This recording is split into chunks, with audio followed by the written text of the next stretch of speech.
मातोश्रीवरून आदेश आलाय. जो खासदार फुटेल त्याला भर रस्त्यात तुडवायचा आदेश पक्षप्रमुख उद्धव साहेबांकडून आलाय. ऑपरेशन तुडवा. शिवसेनेच्या तिकिटावरती निवडून यायचं आणि बदमाश तिकडे जातात. मग त्यांना काय ओवाळू? मात्र आज तुम्हाला सांगतो सगळ्यांना, यापुढे एक आमदार तर शिवसेनेतनं फुटला तर मात्र कायद्याची पर्वा न करता त्याला रस्त्यात तुडवा.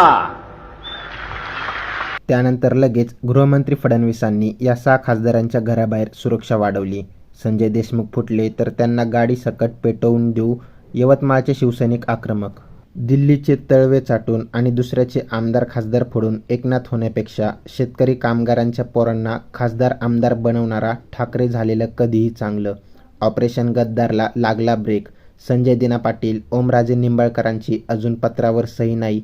नेमकं घडलंय तरी काय? निखिल वागळेंच्या रोखठोक शब्दात ऐका.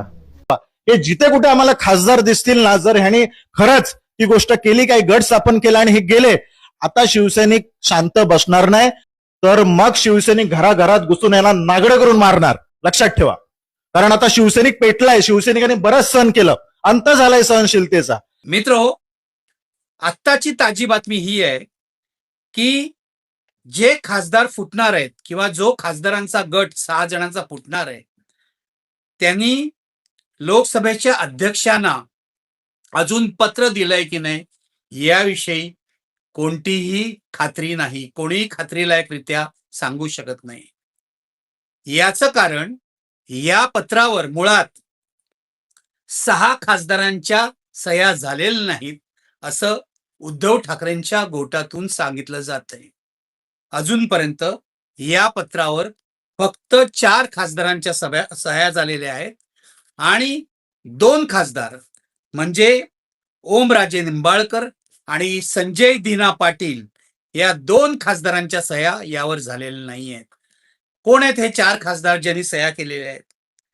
भाऊसाहेब वागचौरे, शिर्डीचे खासदार, नागेश अष्टीकर, संजय देशमुख आणि संजय बंडू जाधव परभणीचे. या 4 खासदारांनी यावर सह्या केलेल्या आहेत.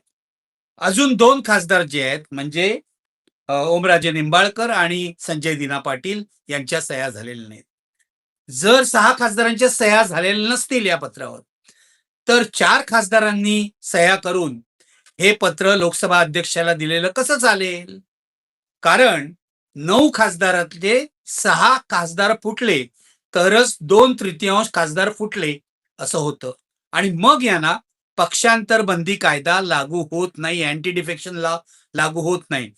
जोपर्यंत 6 खासदार या पत्रावर सह्या करत नाहीत तोपर्यंत हे जे काय, एक तर आपण याला ऑपरेशन गद्दार म्हणू, कारण या खासदारांनी उद्धव ठाकरेंचा विश्वासघात केलेला आहे आणि काहीतरी आमिष दाखवले म्हणून ते गेलेले आहेत. पण हा जो ऑपरेशन विश्वासघात किंवा ऑपरेशन गद्दार आहे तेही अजून पूर्ण झालेलं नाही, हे लक्षात घ्या. म्हणजे मी जे सांगतोय, 2 खासदारांच्या सह्या अजून बाकी आहेत. यापैकी ओमराजे निंबाळकर यांचं नाव या 6 खासदारात दिसल्यावर स्वतः उद्धव ठाकरेंना सुद्धा धक्का बसला असं सांगितलं जात आहे. कारण ओमराजे निंबाळकर यांच्या निष्ठेविषयी कधीही शंका घेता येणार नाही असं उद्धव ठाकरेंचे निकटवर्तीय सांगतात. 2009ला उद्धव ठाकरे यांनी ओमराजे निंबाळकरांना पहिल्यांदा आमदारकीचं तिकीट दिलं. त्यावेळेला लक्षात घ्या, बाळासाहेब ठाकरे हयात होते आणि बाळासाहेब ठाकरेंनी त्यांना आशीर्वाद दिला होता.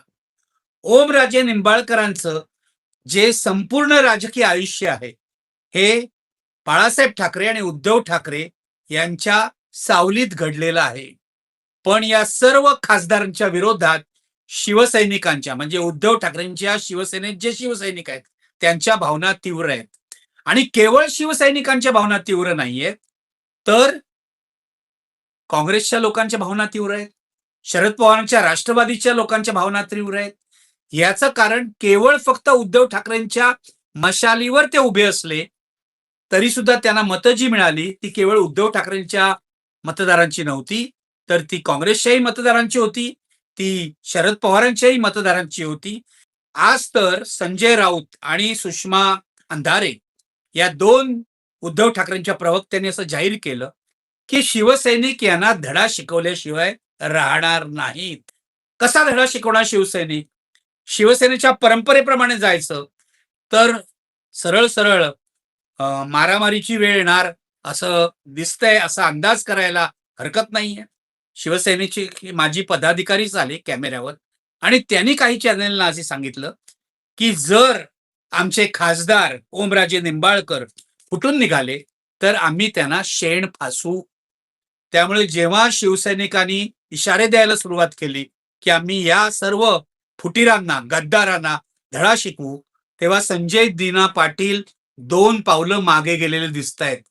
त्यांनी काही पत्रकारांना सांगितलं की आम्ही अजून सही केलेली नाही, आम्ही अजून निर्णय घेत आहोत. जे खासदार एक शिवसेनेचे आहेत नाशिकचे राजाभाऊ वाजे यांनी सांगितलंय मी फुटणार नाही, मी राहणार उद्धव ठाकरेंबरोबर. जे 3 खासदार फुटणार नाही असं मी म्हणजे पहिल्यापासून सांगत होतो. 2 खासदार तर निश्चितच आहे, अरविंद सावंत आणि अनिल देसाई. राजाभाऊ वाजेंनी सांगितलंय मी फुटणार नाही.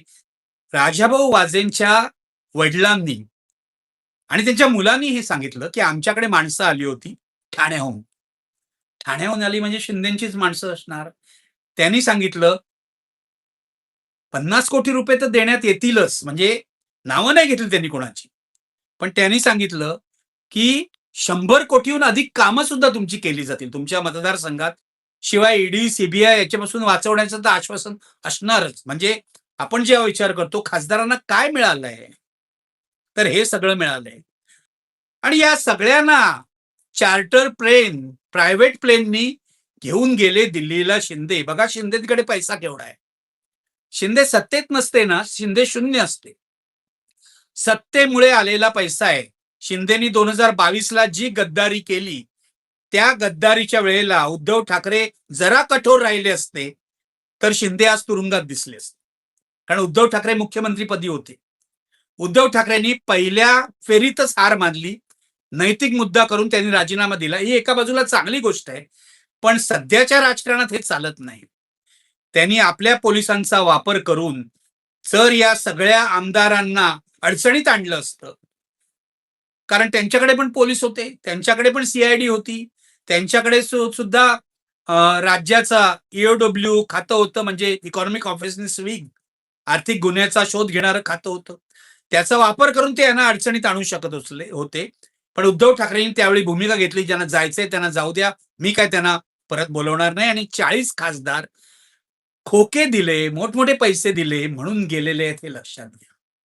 आज जे शिवसैनिक म्हणतात आम्ही या खासदारांना धडा शिकवू, प्रश्न मनात येतो त्यावेळेला शिवसैनिकांनी धडा शिकवला असता तर हे आमदार गेले असते का? त्यामुळे यावेळेला जर शिवसैनिक आक्रमक भूमिका घेणार असतील तर त्याचं उद्धव ठाकरेंनी स्वागत करायला पाहिजे. मी पुन्हा एकदा सांगतो, मी कधीही हिंसाचाराचं समर्थन करत नाही, पण तुकाराम महाराज म्हणतात त्याप्रमाणे नाठाळांच्या माथी काठीच द्यावी लागते, हे कधी कधी लक्षात ठेवावं लागतं.